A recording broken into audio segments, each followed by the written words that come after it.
Interesting story. Okay. I happened to have a blind date. Oh, now we're talking. I'm with, sorry. Hi everyone. Today we have Pastor Unu Choi. Hi.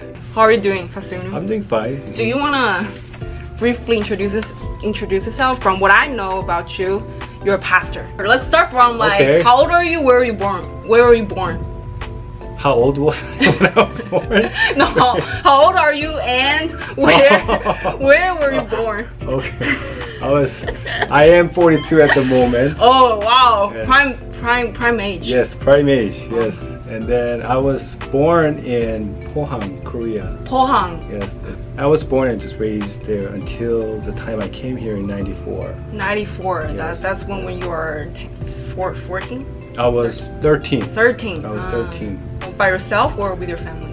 With my mom and my sister, actually. Just for the intention of studying. First we came to St. Louis, Missouri. St. Louis, okay.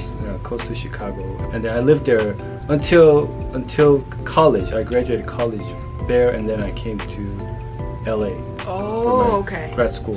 I see. Before going to this university, I went to a community college. And because I did terrible during high school, so I couldn't go to regular four-year college, so I ended up going to community college. I just happened to take a chemistry class, and I really liked it, and I just wanted to do more. And as I was studying more, I ended up falling in love with it. So you like something that's more practical, like that's more hands-on. Oh yes, I do. After I graduated from studying undergrad, I thought, wow, this is it. It didn't quench my thirst in chemistry, Wow. so I have to get a further degree. Uh-huh. So I went ahead. My dream, as I was studying chemistry, was to save the world Oh, wow. by solving energy problem. So your focus was the construction of metal organic framework with active backbones by the utilization of reticular chemistry. Yes, that doesn't have much to do with saving the world. I mean, it Oh. could. I was very naive. I think thinking about I want to pursue this dream and I want to make it happen. But when I actually got into the school, the reality was just different. You had to do the research that the professor was doing, basically. Oh, not your own interest, but the professor's interest. Right. So most people know this as they get into grad school, but I guess I didn't do enough research. Okay. I didn't know. I thought I could go in there and then I could probably find someone whom I can do research with and then do what I want to do, but it was completely different. How many years were there when you were doing your PhD? I spent 6 years. 6 years? Was that the time like you started like going to church often? Or I was born in a Buddhist family, oh, and I didn't like Christians because they were always in your face, knocking on the door, and can I come in? Can we talk to you for a little bit? And my mom hated that. Just being raised by her, I didn't like it either. Until I started going to church when I was going to grad school. did you find a church at UCLA or? No, it was in Fullerton. It was in Orange County. Oh. I didn't find it. It's just a interesting story. Okay. I happened to have a blind date Oh, now we're talking. I'm with sorry. a girlfriend of my friend. Oh. Introduced this person. So we met. She was going to UCLA too. You know, from the moment we met, we started talking, and that's all she wanted to talk about, God. Like, today we met because of God. Right off the bat, I was like, that doesn't make sense. Why is God involved in our Encounter. Yeah, honestly, I didn't necessarily have big interest in the person. You just didn't hit it off. Right. Okay. Later on, she's like, I don't think we're gonna work out, but then at least I would like you to come to my church and check out. I would like you to know about God. So I went, and I liked the church. I just felt like, oh, these people are genuinely interested in me. They're not faking it. And there was this guy who was the same age as me. He didn't say it, but he almost came to me, approached me like, I want to be your friend. Oh. And like, and I liked him too as a friend. And there are other male friends too that we hung out and we did things together. For the first time, I just felt like, oh, I have really good community. So I kept going to church, and for about a year, I went to that church, and then I just happened to go to a retreat. And you know how some churches retreats are very wild. How do you define wild? Wild meaning people are praying in darkness and they're crying. Oh. I thought it was gonna be fun because it was near Santa Barbara beach area. Oh, okay. And have barbecue and we had tents, so like we would sleep outside and just Like have some s'mores. Yeah.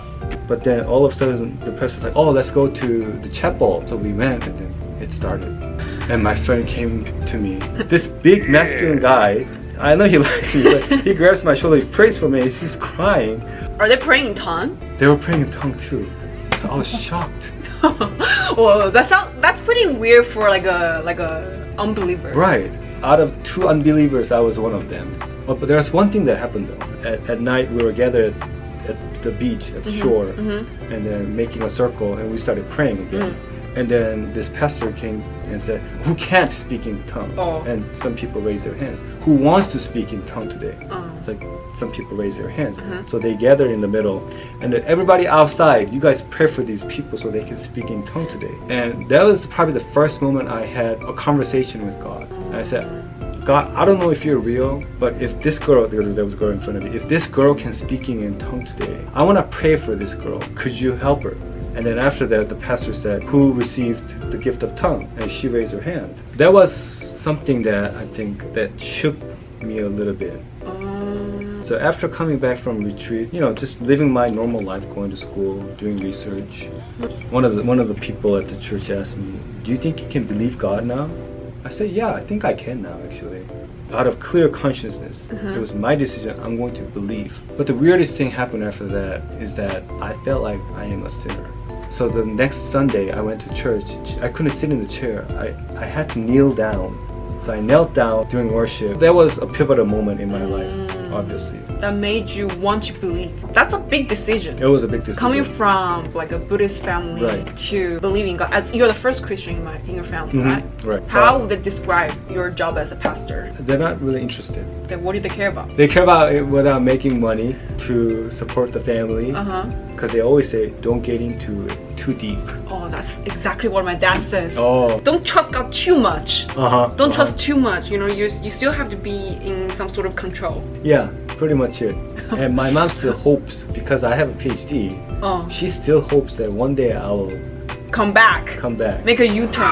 Yes. So were you actively looking for jobs in Korea when you graduated? No, because my wife was going to school at the time at UCLA too. So, going back wasn't an option. Yeah. Okay. I did have an opportunity in Korea at the time. Okay. What kind of opportunity was that? So it was through my advisor, professor. He was doing some work with a professor at KAIST, which is like a MIT of Korea, I guess. I visited KAIST twice when I was studying with him, and so he said I could give you an opportunity to work there as a research scientist. Oh, that's a pretty good job. Or they were going to give me accommodation on campus, and I think he even said I could get you an airplane ticket every month to come back to see your wife too. That's a pretty good package. Yes, every weekend I could go visit my parents. Yeah. But then, I had to leave my wife. And I talked to my pastor. She didn't think that was a great idea either. As I was speaking to her, I just felt like that wasn't God's will. And it really didn't resonate in me either. When did you decide to go to the seminary? So after I graduated, there really isn't much to do with the kind of chemistry I studied. I studied in LA, in this area. I only look for teaching positions. So you want to be a professor? Ultimately, some sort of professor or lecturer, and it was very difficult. Everywhere they asked for teaching experience. The only teaching experience I had was being a teaching assistant. Because you just graduated. Right, and I just complained, like, how do people gain their experiences if they don't hire anybody without experiences? True. 2 years I spent time without a job. My mother-in-law suggested, since you want to know more about God and all, why don't you try going to a seminary? So I took it very serious and I prayed about it. And I just said, God, pretty easy to get into a seminary. So if I don't get it, I'm gonna just know that as I'm not getting into ministry. As a sign, Uh-huh. like a confirmation. Right. So I got in. Oh.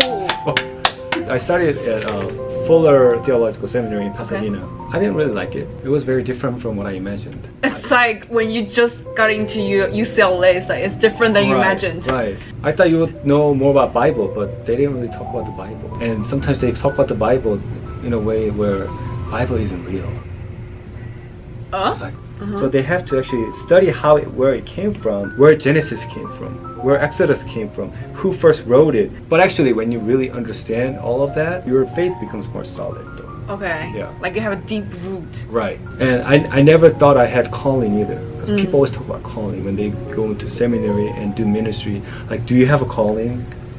You know, has God called you to be in the ministry? Because it's so different whether you were called or not. Because ministry you're not making much money. You're not going to become so famous. A lot of times it may not be very enjoyable. And when do you think you found your calling? As I was graduating 2 years ago, a year and a half ago. Before then, I never was sure about my calling. But I always thought, but I came too far. What am I gonna do now with I haven't been practicing chemistry for the last 11, 12 years. Yeah. I can't get into chemistry again. Like there's no exit. You're already on the highway, you know? There's no exit. Right, there is no exit. Until the time I graduated, which was December of 2021. I was at Fuller Seminary. And then you transferred to Azusa Pacific University. Okay. So, there are just few professors and few students gathered there for their semester end student worship service. The person who was presiding said, "Oh, Hunu is graduating. Hey, why don't you just come out and share something that you learned, like a presentation." Yeah, but I was there with my family, and so I went up and I was like, I just started crying. With your Just kids crying there? Up. Yeah. Four of them? Yeah, they're all there. My whole family was there. I started tearing up, and then I think I'm gonna tear up again a little bit. Oh. Because I just never thought I had a calling. Oh. But as soon as I went up there, something started moving. Oh. And I thought, wow, this must be the calling from God. Oh. Okay, I spent 8 years studying this because I had children in between. The tearing up part wasn't about a feeling of, wow, I've done it, finally, it's done. But it was more about, I did all this for a reason. I just started tearing up. I couldn't speak. That's when I was assured of my calling. Do you think you can put your calling in words? For sure, my calling is giving hope to people who don't have hope. Maybe it doesn't look like the hope that you're looking for, like making 6 figures. There is different kind of hope, which is what everyone needs. 박수! You're saving the world, not with chemistry, but I never thought of that way. but with words of God, in a different way, but you're still saving the world. Well, I'm helping, yes. Since we have a student, like a seminary student here, do you think you have any words for people, like for seminary students and for like young people? For seminary students, I want to say make sure you have calling. Make sure you have calling. That doesn't mean that you should stop studying because you don't think you have it, but just like me, it may come later on. It may come on your graduation commencement. It may come later on. It's very important to think about what you have gone through to come to a point where you begin seminary work. What does that mean? Like, so, was there God's work? Was there God's providence in your life? The way you were directed. For example, there was work of my mother-in-law and my situation where I couldn't get a job, the time where I just wanted to stay here for the sake of doing more ministry. When I take each one out, was God here? Yes. Was God there? Yes. Was God there? Yes. The fact that I'm in this ministry, is God there? I think so. Does that make sense? Maybe I should go to a seminary. Do I have a job? No. Am I called to be here? Probably. Oh, is there somebody in work here? Yeah, probably. Pasunu. Right. But. Okay. Very important but. But you're not in seminary yet. Oh, that's true. So I still have a chance. You still have chance not to get in there. But you may be called at differently, right? But then I think everybody has a calling into participating in doing God's work. Yes, in different forms. And build His kingdom. Okay. Right. Exactly. Yeah. Any word for the young generation? Young generation. It can be not very encouraging.